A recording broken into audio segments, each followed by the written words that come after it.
하나님 말씀 읽겠습니다. 마태복음 6장 33절과 마가복음 10장 35절부터 45절 두 군데서 읽겠습니다. 먼저 마태복음 6장 33절을 함께 읽겠습니다.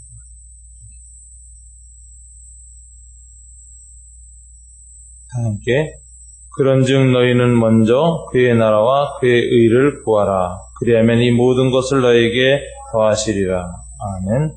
마가복음 10장 35절부터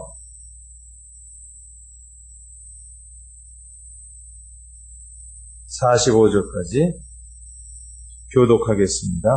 마가복음 10장 35절부터 45절. 제가 읽겠습니다. 세베대의 아들 야고보와 요한이 주께 나와 여짜오되 선생님이여 무엇이든지 우리가 구하는 바를 우리에게 하여 주시기를 원하옵나이다. 여짜오되 주의 영광 중에 우리를 하나는 주의 우편에 하나는 좌편에 앉게 하여 주옵소서.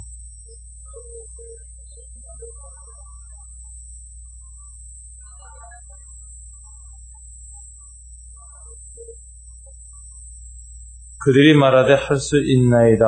예수께서 이르시되 너희는 내가 마시는 잔을 마시며 내가 받는 세례를 받으려니와.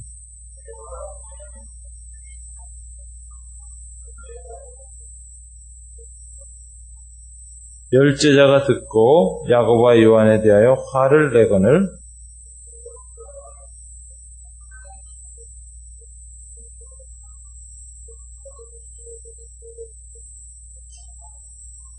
너희 중에는 그렇지 않을지니 너희 중에 누구든지 크고자 하는 자는 너희를 섬기는 자가 되고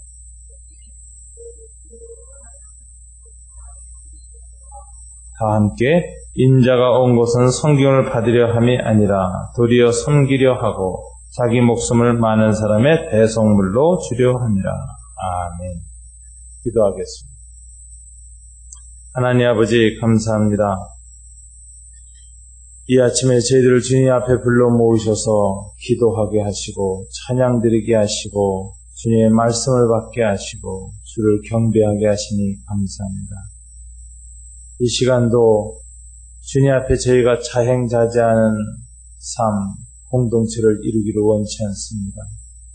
오직 주님의 말씀이 우리의 삶을 빚어주시고 우리가 속한 모든 공동체를 빚어주시기를 원합니다.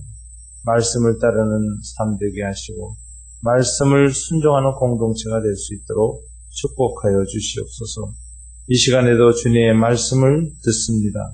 주님의 말씀이 우리 마음에 새겨지도록 도와주시옵소서. 예수님 이름으로 기도드립니다. 아멘. 저는 1994년에 도굴에 이제 라이프치히라는 곳을 방문을 했습니다. 그 당시 남북 나눔운동 본부가 창립되어지고 그 연구위원들로서 각계의 정말 전문가들이 모였습니다. 지금도 돌이켜보면 그때 모였던 15년 전에 모였던 전문가들이 지금 우리나라 통일 정책의 모든 것을 조율해 나가는 정말 연구원, 박사 또는 이렇게 전문가들로 잘 활동하고 있는 걸 볼 때 감사합니다. 그때 같은 아주 젊은 변호사는 개성공단에 관한 모든 법률을 맡는 법률자문단 단장이 되어서 활동을 하고 있습니다. 근데 이제 이런 분들하고 94년에 라이프치히를 방문하게 될 때 그곳을 가게 됐던 이유는 단 하나입니다. 그곳에 있었던 성 니콜라이 교회를 방문하기 위해서 갔습니다. 왜 그 바쁜 일정 중에 성 니콜라이 교회를 우리가 방문하게 되었는가? 역사상에 보면 성 니콜라이 교회에서는 기적이 일어났습니다. 그래서 지금도 전 세계의 모든 기독교인들이 영적 순례를 하는 것 중에 하나가 성 니콜라이 교회입니다. 라이프치히죠. 그 교회는 역사가 오래돼서 요한 세바스찬 바하가 그 교회에서 오르간 반주자로 있었고 수많은 곡들을 하나님 앞에 연주하면서 영광을 돌렸던 그런 교회입니다. 그래서 교회 음악가들이 꼭 그곳에 방문하고 정말 찬양으로 오르간으로 그렇게 하나님께 영광을 돌리며 평생 교회를 섬겼던 이 바하에 대해서 묵상을 할 수 있는 그런 유명한 교회입니다. 또 그 교회가 전 세계 기도 순례자들이 방문하는 성지 교회가 된 이유는 그 교회의 기도를 하나님이 들으시고 독일을 통일시키는 놀라운 일을 하셨기 때문에 그렇습니다. 라이프치히에서 교회의 기도 운동이 일어났습니다. 그 기도 운동이 정말 분단 상황 속에서 동독에 있던 그리스도인들의 마음을 뒤흔들었습니다. 그래서 그 당시 슈타지라든가 공산주의자들의 억압에도 불구하고 성 니콜라이 교회로 기도하는 사람들이 모였습니다. 그래서 맨 처음에는 슈타지 같은 독일의 이 공산주의자들의 비밀 경찰이 그 교회를 포위했고 사람들을 모이지 못하게 했는데 라이프치히가 인구가 30만 되는 도시인데 40만 명이 모였습니다. 그리고 촛불을 들고 기도를 했고 인간띠 있기라는 기도를 시작했습니다. 슈타지가 더 이상 어떻게 할 수가 없어서 손을 놓아버렸는데 이 기도가 전국적으로 번져나가기 시작하면서 독일의 모든 교회가 이 기도에 동참을 시작했습니다. 그래서 라이프치히에서 동베르린까지 약 2시간 걸리는 거리입니다만은 그 길을 기도하는 사람들이 꽉 나와서 서로 양팔을 거머쥐고 기도를 시작했어요. 소위 인간띠 있기 기도운동이 일어납니다. 이 기도가 어디까지 뻗쳐나가느냐 하면은 동베르린에 있었던 겟세마네 교회에 가서 이제 그 기도줄이 닿습니다. 그리고 겟세마네 교회에서 기도운동이 일어났는데 독일 공산주의자들이 도저히 기도운동을 막을 수가 없을 정도로 동베르린 사람들이 다 기도에 동참했습니다. 드디어 슈타지가 더 이상 어떻게 할 수 없었고 그 다음에 동독의 군인들과 경찰이 시민들을 그 기도운동을 짓밟을 수가 없다고 해서 손을 놓기 시작하자 용기를 얻은 시민들은 가자 베르린 담장을 부수러 이렇게 구호가 바뀌었습니다. 그래서 이 기도 물결이 그대로 베르린 담장으로 가가지고 베르린 담장을 무너뜨려버린 것이 소위 독일 통일의 역사입니다. 그래서 오늘날 알만한 역사가들은 다 독일 통일이 어디서 시작됐는가 얘기할 때 라이프치히에 있었던 성 니콜라이 교회의 기도 운동이 독일 통일을 이루었다라고 이렇게 알려지고 있습니다. 그래서 21세기에 하나님께서 이 기적을 일으킨 교회 중에 하나, 하나님께서 놀라운 기도를 응답하신 교회 중에 하나가 니콜라이 교회라서 유럽의 많은 크리스찬들이 바로 유럽에서 공산주의가 사라지게 하시고 그곳에 하나님의 평화와 통일을 주신 것을 감사하면서 그 교회에 가서 기도를 합니다. 그래서 저도 그 당시에 이만열 장로님이나 여러 위원들하고 함께 그 교회에 가서 이제 기도를 하게 됐습니다. 그 교회당에 딱 들어가서 무릎을 꿇는데 아주 그 고딕식으로 참 이쁘게 만들어진 교회였습니다. 무릎을 꿇는데 속에서 울컥 하는 마음이 올라오더라고요. 그래서 저는 주님께 기도를 그렇게 했어요. 주님이 이곳에서의 기도를 들으시고 독일의 통일을 주셨다면 저 세계의 동쪽 끝 아시아 한반도에서 온 저희들의 기도를 들으시고 저희 한반도에도 통일의 은총을 허락해달라고 간절히 그때 눈물을 흘리며 감동 속에서 기도한 기억이 있습니다. 그 당시 이 겟세마네 교회까지 이루어졌던 그 기도 운동을 일으켰던 그 교회 담임 목사님을 만났습니다. 담임 목사님이 너무 젊었습니다. 그 당시 저보다 나이가 비슷하거나 조금 위였어요. 근데 그분이 그 라이프치히 교회로 왔을 때가 30대였습니다. 그리고 그날도 이렇게 나오셨는데 청바지를 입고 그냥 이렇게 꼭 청년처럼 하고 오셨어요. 너무 젊은 목사님이셨는데 이 목사님 그 교회에 부임하게 된 이유는 그 교회가 공산주의의 핍박과 이런 속에서 명맥만 유지하고 교인들이 20명, 30명도 안 모일 때입니다. 아무도 그 교회에 가서 목회하려고 하지 않는데 이 젊은 목사님이 거기 부임을 한 겁니다. 건물은 크고 오래됐는데 기도가 끊어졌고 예배가 끊어진 쓰러져가는, 사라져가는 교회였어요. 이분이 와서 젊은 나이에 와서 청년 목사님이 목회를 시작했는데 이분이 그 기도회를 이끌어서 독일 통일에 불꽃을 일으킨 분으로 이렇게 되어져 있습니다. 이분이 그로부터 10년 되는 해 연세대학교에서 초청을 해서 연세대 앞에 있는 김대중 대통령의 사저였던 곳에 김대중 도서관이 세워졌는데 그곳에서 초청을 받아가지고 한국에서 강연을 한 적이 있고 저도 그때 그 강연에 함께 토론자로 참석한 적이 있습니다. 이 목사님한테 제일 먼저 물었던 것이 있었습니다. 저 자신이 항상 가졌던 궁금증이 있는데 얼마나 이 독일교회 교인들, 특별히 공산주의 하에 있던 동독에 있던 그리스도인들이 독일의 통일을 위해서 기도했습니까? 얼마나 이렇게 기도를 깊이 하셨기에 하나님이 이렇게 응답을 주셨습니까? 이 질문을 했습니다. 그런데 그 대답이 전혀 저의 그 예상을 벗어난 대답을 그 목사님이 했습니다. 그분은 말씀하시기를 우리는 통일을 위해서 기도한 적이 한 번도 없습니다. 이렇게 대답을 하더라고요. 저는 그 말을 듣고 내가 잘못 들었나 아니면 이 통역을 잘못했나 그래가지고 다시 한번 질문을 했습니다. 그래서 또 한 번 다시 질문을 하니까 그분이 웃으면서 저희는 정말 통일을 위해서 기도한 적이 없습니다. 그러더라고요. 그러면서 우리의 의문점을 풀어주려고 이렇게 설명해요. 우리는 2차 세계대전 이후에 독일이 동독과 서독으로 갈라졌는데 이것을 하나님의 징계로 여기고 있습니다. 우리 독일은 유럽 역사에 있어서 평화를 일구어내기보다는 전쟁을 일으킨 백성이었습니다. 수많은 사람들을 전쟁의 고통 속에 몰아놓았고 수많은 사람들이 죽게 한 그런 국가와 민족이었습니다. 거기에 대한 하나님의 심판과 징벌로서 우리는 분단을 겪었기 때문에 감히 하나님께 이 통일을 이루어달라는 기도를 할 수가 없었습니다. 우리는 통일을 위한 기도보다는 먼저 회개 기도를 했는데 회개의 내용은 평화였습니다. 우리 독일 민족과 독일 교회가 평화를 위한 공동체로 거듭나야 되겠다. 유럽의 평화를 위해서 헌신하는 민족이 되어야 되고 유럽의 평화를 일구어내는 독일 그리스도인이 되어야 하겠다.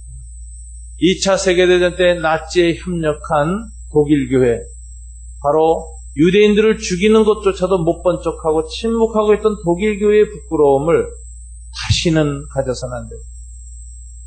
회개하는 유일한 길은 독일의 평화 그리고 유럽의 평화를 위해서 우리가 헌신하는 것입니다. 그래서 그분은 말씀하시기를 우리는 통일을 위해서 기도하지 않고 평화를 위해서 기도했습니다. 이렇게 말씀하셨습니다. 그 말이 제 마음에 너무 깊이 박혔습니다. 그것이 저한테 아마 한 10년 이상의 묵상의 주제가 된 것 같습니다. 그래서 남북 나눔운동을 제가 맡을 때에도 남북 나눔운동의 영성은 뭐냐? 우리는 어떤 영성을 가지고 나눔운동을 하느냐? 통일의 영성을 갖고 하는 것이 아니라 평화의 영성을 갖고 해야 된다.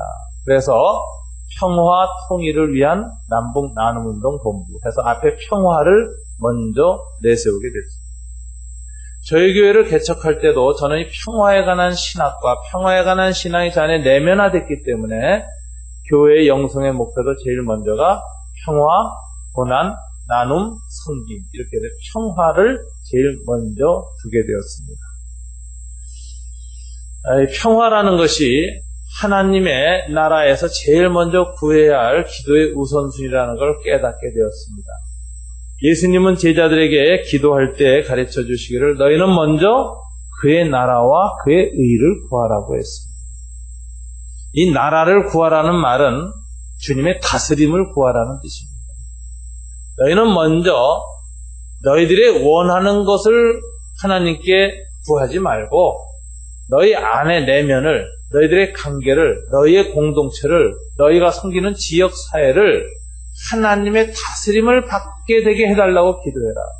하나님이 다스리는 인격, 하나님이 다스리는 교회, 하나님이 다스리는 직장, 하나님의 다스림이 나타나는 우리 한국사의 한반도가 되게 해달라고 먼저 기도하라. 하나님의 다스림이 임하면 그 결과가 의가 이루어집니다. 하나님의 의가 실현돼요. 그리고 이 평화가 이루어집니다. 그래서 하나님의 나라가 임하는 곳에는 항상 샬롬, 하나님의 평화가 있습니다. 예수님이 죽음을 이기시고 무덤에서 부활하셔서 제자들에게 제일 먼저 나타나셔서 죽음을 이기고 사망을 이기고 죄를 이겼다는 흔적으로서 두 손의 못자국과 옆구리의 창자국을 보이시면서 제일 먼저 선포한 축복의 기도가 너에게 샬롬, 평강이 있을지어다. 그러니까 주님 나라가 임하면 제일 먼저 나타나는 특징이 평화, 평강이다. 평화입니다. 평화가 임하지 않으면 주님이 다스림이 없는 것입니다. 저와 여러분이 기도 생활을 해봐도 아는데 하나님의 다스림이 온전히 이루어지지 않은 상태 속에서 기도하면 어떤 기도가 나와요? 염려가 나옵니다. 두려움의 기도가 나옵니다. 마음속에 안타까움의 기도가 나옵니다. 그렇게 시작해요. 그러나 기도하는 중에 성령의 감화, 감동이 있고 말씀이 임하고 하나님 우리 마음을 어루만지기 시작하고 그러나 내가 하나님의 다스림에 잠기기 시작하면 이상하게 염려가 사라지고 근심이 사라지고 초조함이 사라지고 집착이 사라지고 분노가 사라지고 마음에 큰 평화가 임하여서 조금씩 입속에서 마음속에서 찬양의 향기가 터져나오는 걸 경험합니다. 하늘의 평화가 우리 마음을 가득 되고 이상하게 보이지 않는 평화가 우리 마음에 가득 채워지는 경험을 하게 되는데 이것이 바로 하나님의 다스림이 있는 곳에는 샬롬, 평화가 임한다라는 것입니다. 그래서 먼저 하나님의 다스림, 평화를 구하자. 그리하면 이 모든 것을 더하여 주실 것이다. 저는 돌아오는 비행기에서 그런 생각을 했습니다. 앞으로 내가 남북 나눔운동을 통해서 이 통일운동의 실무자로서 제가 3년 하나님 나라에 군대 갑니다 하는 마음을 헌신했어요. 나라를 위해서도 군대 3년 가는데 하나님 나라 교회 통일운동을 해서 내가 3년을 헌신하겠습니다. 그리고 3년을 섬기기로 했는데 이 3년 동안 내가 뭘 기도해야 될 것인가? 통일을 위해서 기도하기보다는 내가 평화를 위해서 기도해야 되겠다. 내가 평화를 구하면 이 모든 것을 더하시리라. 우리 민족의 번영과 우리 민족의 통일도 더하여 주실 것입니다. 저는 그래서 평화를 구하는 자에게 하나님이 통일도 더하여 준다라고 하는 그 당시에 역사적인 통찰력을 얻게 되었고 그 다음에 교회를 섬기거나 인간관계에서 먼저 평화를 구하면 하나님이 목회에 있어서도 축복을 하시고 그 다음에 우리의 가정에 있어서도 축복을 하신다라는 믿음을 갖게 됐습니다. 그래서 평화라고 하는 주제는 저에게 있어서 신학이 되었습니다. 평화라는 주제는 저에게 있어서 신앙의 영성의 바탕이 되었습니다. 평화의 신학과 평화의 신앙을 가지고 살아가야 되겠다고 결심했습니다. 그래서 저 자신이 앞으로 살아가는 데 있어서 어떻게 하면 내가 피스메이커로 살 것이냐, 화평케 하는 자로 살 것이냐, 내가 누구와의 관계 속에 있어서도 갈등과 분쟁을 일으키는 사람보다는 평화하고 용서하고 더불어 사는 그런 삶을 꾸준히 살려고 노력하는 사람이 어떻게 될 것이냐, 이것이 내 평생의 숙제다라는 생각을 했습니다. 평화의 영성과 평화의 신학을 가지고 내가 속한 가정이, 내가 속한 교회가, 내가 속한 어떤 공동체가, 이 민족이, 이 한반도 한민족 공동체가 평화의 공동체가 되게끔 내가 평화의 도구가 되어지고 화평케 하는 자로서 평생을 살아가는 것, 이것이 주님 앞에 내가 해야 할 헌신이고 내가 정말 내 안에서 이루어져야 할 하나님의 나라다, 이런 생각을 하게 되었습니다. 그래서 저는 감히 저의 신앙과 신학 하나 한마디로 평화라는 단어로 이것을 드러낼 수 있다라고 생각했습니다. 평화의 길을 간다는 것이 얼마나 귀한 축복인지 그 후의 삶을 통해서 저는 아주 누릴 수 있었습니다. 제가 평화를 구할 때마다 갈등이 오거나 제 마음속에 어떤 미움이나 증오 혹은 분노 같은 것이 솟을 때마다 그걸 주님께 맡기고 성령의 다스림을 받아가면서 평화를 갈구하고 어떻게든지 화평케 하는 자로 나 자신을 다시 헌신할 때마다 하나님이 아주 저를 기뻐하신다라고 하는 감동을 받습니다. 그리고 어떤 문제를 해결하기를 구하기보다 먼저 평화를 구했더니 이 모든 것을 더하여 주시리라. 그 문제도 다 해결해 주시는 주님을 저는 깊이 체험했습니다. 저는 그래서 1994년 성 니콜라이 교회를 방문해서 그곳에서 배웠던 이 평화에 관한 묵상, 이것이 지금까지 제 삶을 관통하고 있는 메시지였다라고 생각합니다. 요즘 우리 한국 사회와 한반도의 현상을 보고 저와 여러분이 다니엘 기도를 하고 있습니다. 주님께서 예루살렘 성으로 들어가시면서 예루살렘 성을 향해 가장 안타까우셨던 이유는 단 하나였습니다. 이 사람들이 하나님의 평화를 알지 못한다. 이게 주님의 가장 애끓는 마음이었어요. 그래서 우리들이 어떻게 하면 평화를 위해서 기도해야 될 것인가. 전쟁의 소리가 높아져가고 전쟁의 위험이 점점 고조되는 이때에 여전히 하나님 앞에 평화를 구하는 사람들이 있어야 된다는 것입니다. 하나님은 한반도에서 평화의 기도를 올리는 사람들을 지금 찾고 계십니다. 평화의 영성에 사로잡혀서 하늘의 평화가 이 땅에 이루어지게 해달라고 부르짖는 중보자들을 찾고 계십니다. 여러분들이 지난 한 주간 동안에 각기 금식하시면서 평화를 위해서 기도하시는 그 기도를 하나님 얼마나 기뻐하시는지 모릅니다. 저도 어제 저녁 금식을 하면서 평화를 위한 기도를 했습니다. 하나님 이 땅에 평화를 주십시오. 하나님 제 삶에 평화를 주십시오. 제가 속한 교회 공동체에 평화를 주십시오. 라고 간절히 금식하며 기도하는데 하나님이 이 기도를 얼마나 기뻐하시는지 마음속에 정말 하나님이 이 땅에서 듣고 싶은 기도고 받고 싶은 기도가 우리 교회를 통해서 일어나고 있구나 하는 감사함이 있었습니다. 여러분, 전쟁의 소리가 높아져가고 전쟁에 관한 소식이 속속 들려올 때마다 우리 마음속에 더 깊은 평화의 향기가 가시떨기, 고난의 가시떨기 속에서 피어난 백합처럼 여러분의 영혼 속에서 피어오를 때 하나님은 그 향기를 맡으시고 그리고 이 모든 것을 더하여 주시는 것입니다. 아놀드 토인비는 이런 말을 했습니다. 어느 공동체든 그 지도자들이 창조적인 소수가 아닌 지배적 소수로 전락할 때 그 공동체의 위기가 오는 것입니다. 라고 말했습니다. 저명한 역사학자는 역사 속에 있었던 수많은 공동체들이 어떻게 흥망성쇠를 거듭해 나왔는가를 살펴보면서 단 하나로 지도자들이 지배적 소수로 전락할 때 위기가 온다고 말했습니다. 오늘날 우리 사회의 모든 흐름 속에서 창조적인 소수, 열린 마음을 가진 소수가 아니라 닫힌 마음과 그리고 그 안에 있는 사람들을 지배하려는 욕구로만 꽉 차 있는 사람들이 공동체의 지도자가 될 때 그 공동체의 위기가 온다는 것을 우리는 발견하게 됩니다. 지금 북한의 지도자들이 이런 지배적 소수로 전락하여 그저 우리 한반도의 깊은 공동체의 위기를 지금 만들어가고 있고 남한 정치의 지도자들도 바로 열린 소수가 아니라 지배적 소수로 전락해 나간다면 한반도의 위기는 피할 수가 없는 상황이 오는 것입니다.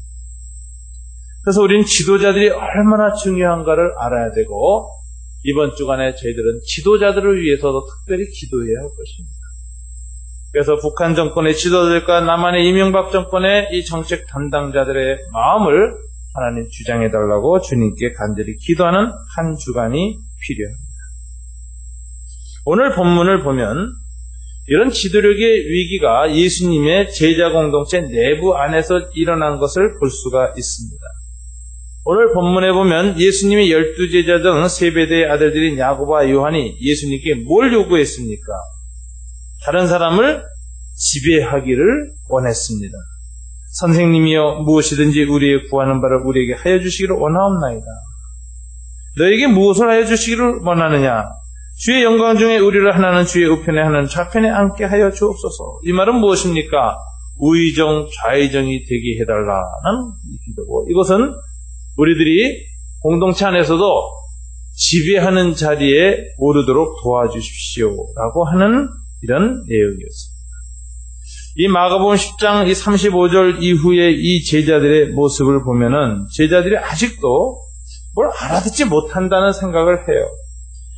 왜냐하면 예수님은 마가복음 9장 33절부터 35절에 보면 가버나움 노상에서 제자들이 서로 논쟁을 하는 걸 보고 이렇게 말씀하셨습니다. 아무든지 첫째가 되고자 하면 무사람의 끝이 되며 무사람을 섬기는 자가 되어야 하리라. 예수님은 두 번에 걸쳐서 자기가 십자가에 못 박혀 죽을 것을 강조하셨습니다.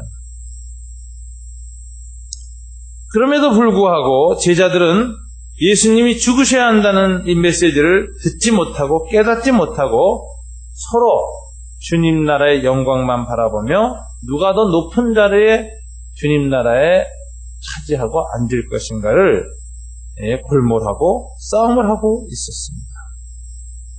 이것은 이 예수님의 제자들이 하나님 나라의 이 지도력에 대해서 알지 못한다는 것을 오늘 보여주고 있습니다.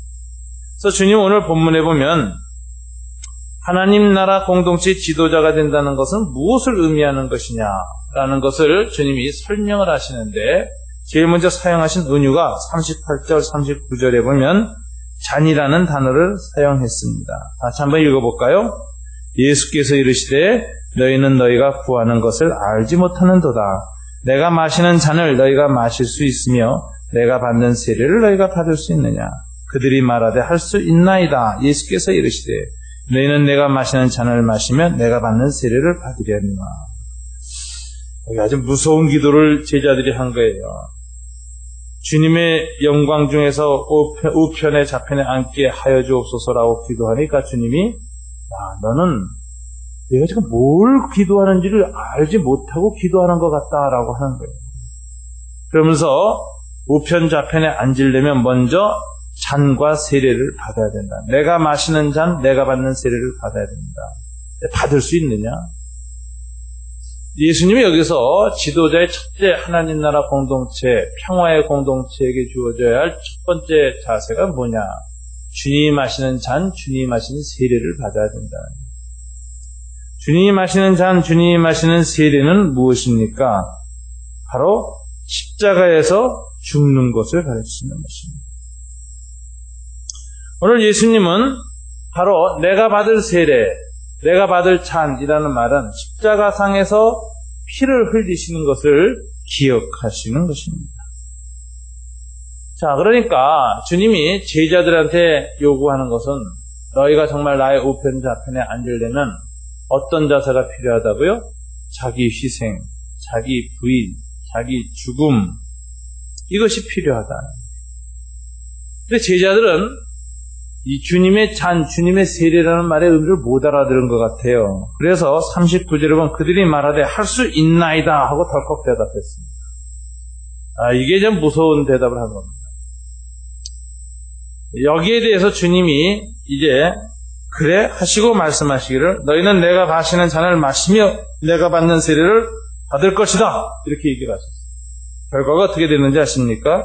AD 44년 헤롯의 손자 아그리파 1세에 의해서 처음 순교당한 제자가 12제자가 누구냐? 참수형을 당했는데 바로 주님의 오늘 우편좌편에 앉게 해달라고 기도했던 야고보였습니다.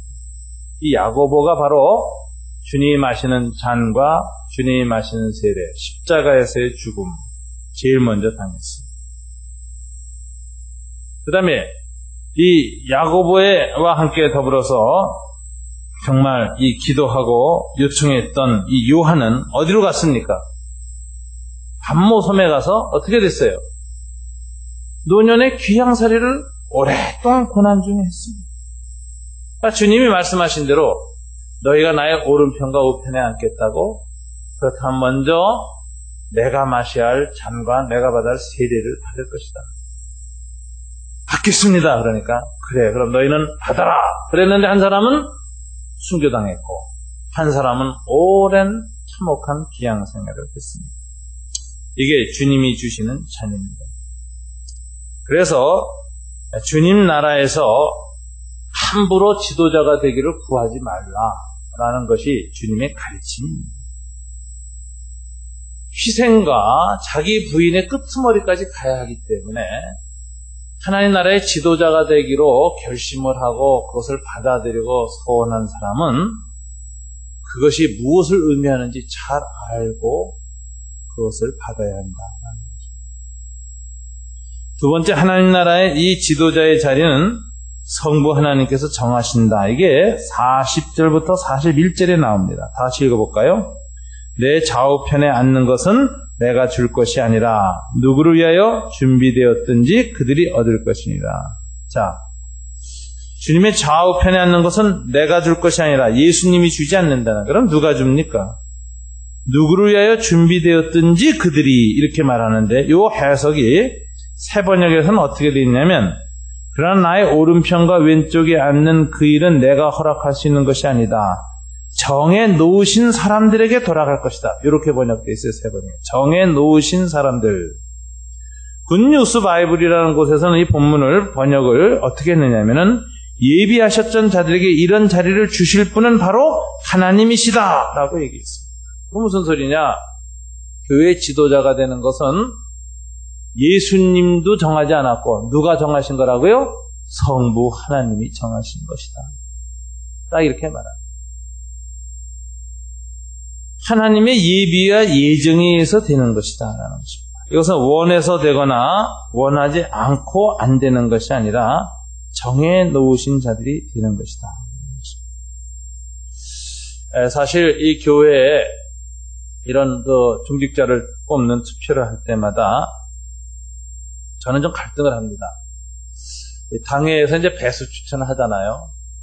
그럼 항상 추천을 받은 분들한테 재직회에서 이제 절반 정수를 뽑는데, 그 뽑는 후보가 된 걸 수락하시겠습니까? 라고 하는 편지를 보내고 싶어요. 본인이 제가 그 재직회 투표 대상자가 되는 것을 받아들입니다. 그런 사람들만 세워서 투표를 하고 싶은데, 우리 교회는 그렇게 하면 아무도 안 합니다. 아무도 안 해요. 그리고 순종해서 받아들이는 사람은 또 무슨 입장이 되느냐? 남들은 다 겸손하게 거절하는데 저 사람은 교만하게 하려고 한다. 이런 것이 되기 때문에 참 그게 어렵습니다. 그래서 저희 교회는 항상 이전에 장로님들하고 세우는 원칙이 있어요.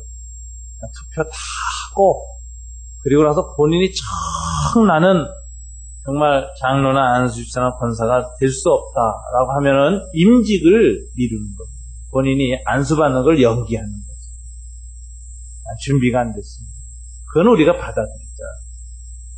우리 김상숙 집사님 지난번 장로 피택됐습니다만은 본인이 준비가 안 됐다. 그래서 지금 계속 미루고 있습니다. 그건 우리가 하나님 앞에서 받자. 그러나 투표 과정에서 임의로 사퇴를 하거나 어떤 의사 표시하는 것을 우리는 받아들이기가 참 어렵다라고 생각을 하게 됩니다. 제 마음속에서는 하나님께서 교회 지도자로 세워서 하나님이 예비하시고 예정이 있다고는 주님이 말씀하셨습니다. 예비하셨던 자들에게 이런 자리를 주실 분은 바로 하나님이시다. 그러므로 내가 한다 안 한다 같은 의사표시를 하지 말고 묵묵히 투표와 선거 과정에 참여해 주시는 것이 하나님의 예비와 예정에 관해서 받아들이는 입장이 아닌가 하는 생각을 하게 됩니다.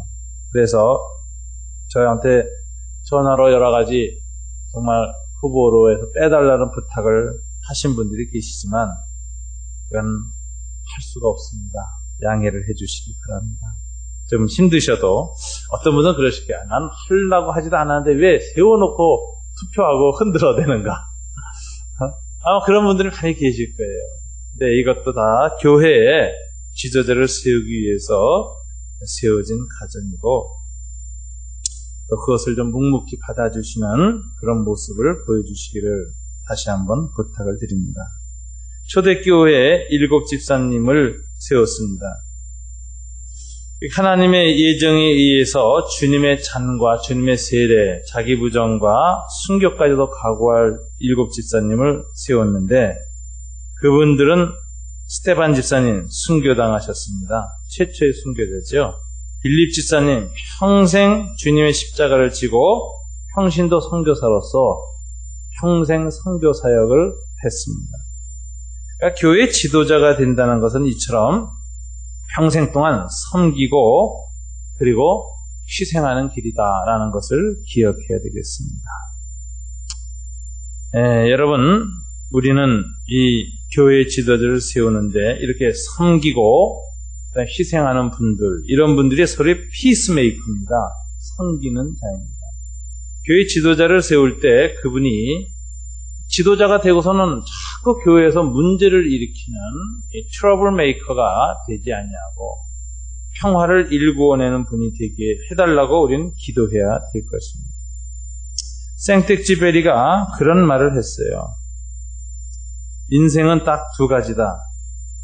누군가에게 담이 되던가 누군가에게 길이 되던가이다 라고 했습니다. 여러분, 누군가에게 여러분은 담이 되지 마시고 길이 되시기 바랍니다. 누군가 가는 길에 거침돌이 되어지고 막는 자가 되어지고 좌절시키는 자가 되어지고 슬프게 하는 자가 되지 마시고 누군가의 길이 되어지는 사람, 이게 필요합니다.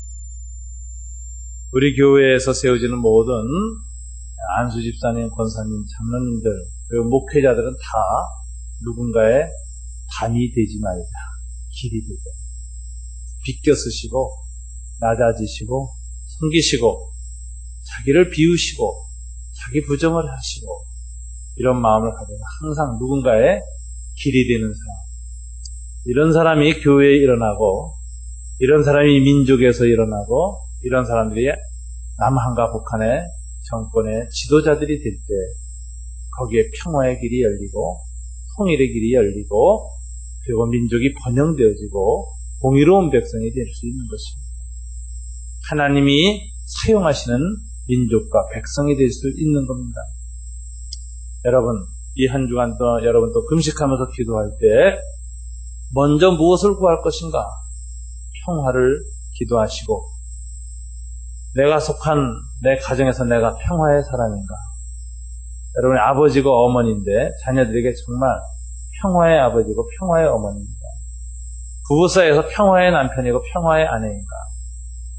서로를 살피시고 우리 교회에서, 직장에서, 우리 한국의 사회 속에서 우리가 화평케 하는 사람, 평화의 영성으로 가득 찬 사람, 먼저 그 나라와 그 의를 구하는 사람, 그리고 다른 사람의 담이 되지 않고 길이 되어지는 사람으로 살아가도록 기도하시고 이 나라와 민족을 그렇게 사용해달라고 강구하는 한 주간 되시기를 주님 이름으로 축원합니다. 기도하겠습니다.